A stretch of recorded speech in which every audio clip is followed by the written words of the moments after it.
This is Renae Marsden, a vibrant 20-year-old woman with a promising future.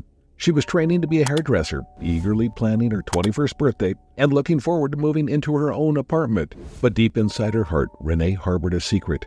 She was in a relationship with a man named Brayden Spiteri, someone she had been talking to on chats for over 18 months but had never met in person. Then on the 5th of August 2013, unexpectedly, everything changed. Renae's world came crashing down when she received a message from Brayden that said, "I think I need a break, and so do you." Heartbroken and overwhelmed, Renae drove to the Gap, a notorious suicide spot in Sydney's eastern suburbs, and jumped. As we explore Renae Marsden's tragic story, we are left with troubling questions. Who was Brayden Spiteri? What led Renae to such a desperate act? And what was the role of her best friend, Camilla Zeiden, in this mystery? Before we delve into the details, let's take a moment to send our thoughts and sympathies to Renae's family and everyone affected by her loss. Let's come together to uncover the truth behind this heartbreaking tale. Renae Marsden was born on October the 15th, 1992 in Sydney, Australia, to Teresa and Jamie. Sadly, her parents separated soon after her birth, and Teresa later married Mark Marsden, who became the father figure in Renae's life. Despite the challenges of her parents' separation, Renae grew up as a kind, joyful, and sociable girl, deeply loving her parents and 3 younger siblings. Apart from that, Renae shared a close bond with her mother, Teresa. As Renae got closer to turning 21, she was thrilled about moving into her own place with her cousin Stephanie. The idea of celebrating this big step with her family and friends made her really happy. But in the midst of all this excitement, there was someone important missing. Let's dig into Renae's story to find out more about this mysterious figure. In 2010, Renae started working as an administrator at a salon while training to be a hairdresser. It was there that she met Angus, a colleague. At first, they hardly noticed each other, but over time, Angus fell in love with Renae. He was excited to propose to her and was thrilled when she said yes. Soon, they were inseparable and began making plans for their future together. However, their romance came to a sudden end. Renae was heartbroken when she received a message from Angus admitting that he had been using her, wasn't ready for a commitment, and was interested in other women. This revelation turned Renae's world upside down, making her dreams and cherished moments seem meaningless. She withdrew from everything, hardly eating or going outside, and she spent a lot of time alone. During this tough time, Renae's old high school friend, Camilla Zeiden, reached out to her. Renae and Camilla met in 2010 through mutual friends at school in Sydney, Australia. Both young women were in their late teens and quickly found common ground, sharing interests and enjoying each other's company. Their friendship blossomed rapidly with frequent outings, shared secrets, and mutual support during personal challenges. Then, not seeing each other much lately, Camilla rushed to support Renae when she heard about the breakup. She wanted to cheer Renae up and help her get through the heartache. Camilla suggested Renae meet new guys, and she even had someone in mind, Brayden Spiteri, her ex-boyfriend. Even though Renae wasn't keen on meeting new people, she decided to give Brayden a chance. They started talking on the phone and immediately clicked. With the passage of time, Renae felt a strong connection with Brayden even though they hadn't met face-to-face yet. They talked all the time, day and night, sharing everything on social media. At first, Camilla seemed like a great friend to Renae. She was always there for her, giving advice and listening when Renae needed her. Renae trusted Camilla a lot, but as time went on, Camilla's friendship started to feel suffocating. She wanted too much control over Renae's life, and it began to worry Renae. This feeling of being obsessed with Renae would lead to a big problem later on, causing a lot of pain for everyone involved. In late 2011, Renae told her mother, Teresa, about a boy named Brayden, introduced to her by Camilla. Brayden, who was 23, came from a wealthy family and had big ambitions just like Renae. When she talked about Brayden to her mom, she couldn't help but blush. To her, Brayden seemed perfect. They shared a lot of interests and seemed to want the same things in life. But by that time, Brayden was serving a prison sentence for a driving offense that resulted in the death of his best friend, Richie. Renae explained that Brayden was in the Goulburn jail and had forfeited his visitation rights to serve a shorter sentence. Camilla had arranged for Brayden to have a mobile phone, allowing him and Renae to communicate daily through text messages and Facebook. Brayden even reached out to Teresa in December of 2011, introducing himself and reassuring her about the relationship with Renae. Their relationship was intense and marked by frequent communication.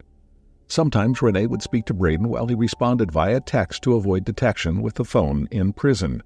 In January of 2012, Renae and Camilla went to Bondi Inc., where Renae got a tattoo of Brayden's name on her chest. The emotional intensity of their relationship was evident, with Brayden expressing jealousy over people Renae spent time with. From March to June of 2013, they exchanged over 11,000 text messages, not including numerous Facebook interactions. Despite Renae's dedication, Teresa expressed concerns of May of 2012, finding Brayden rude and arrogant. Although Renae claimed she would end the romantic relationship and remain friends, the relationship likely continued with hopes of Brayden's release in August of 2012. When Brayden's release didn't happen, Renae took an overdose of medication in September of 2012, leading to a hospital visit. Renae's involvement with Brayden caused tension in other relationships. She got engaged to her colleague Ian in January of 2013, but continued to communicate with Brayden. By March, Ian gave her an ultimatum, and Renae chose Brayden, ending her engagement with Ian. She started a new job where her colleagues were aware of her relationship with Brayden.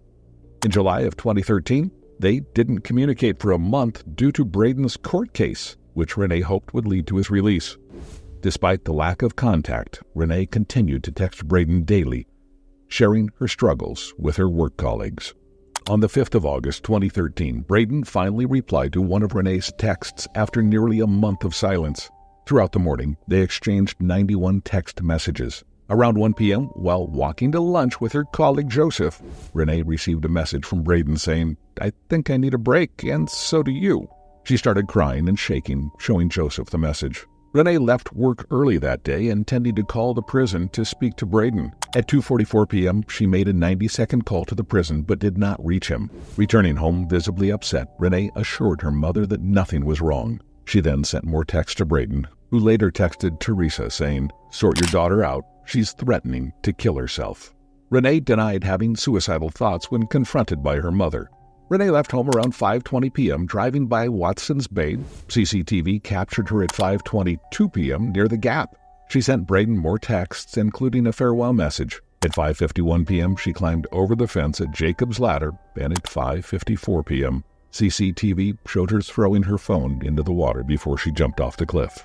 Police tracked Renae's last mobile signal to the Gap and found her car at 8:45 p.m. Despite an extensive search, they found no trace of her.